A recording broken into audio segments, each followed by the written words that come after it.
Welcome back to the mini video guys and my YouTube channel guys. Today when we are going to talk about how can we solve guys Bluetooth network problem in our Tecno phone. Guys, you want to solve guys a Bluetooth network problem in your Tecno phone. So how can you solve today? I will show you in this video how to solve Bluetooth network problem today. I will show you in this video guys. So before starting video, then first of all go and subscribe the channel guys. Click the bell icon, like my video. So when first of all we will on our phone setting to solve Bluetooth network problem. After on phone setting, I scroll it. As you can see this type of setting in your Tecno phone. So once click on your phone system setting guys, tap here. Guys, you can see your reset option guys, tap here guys. You can see Bluetooth setting guys.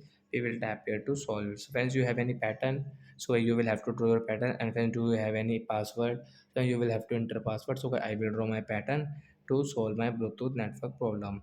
So as you can see, setting has been reset, means your problem has solved, and guys you can use your phone Bluetooth setting guys without any problem.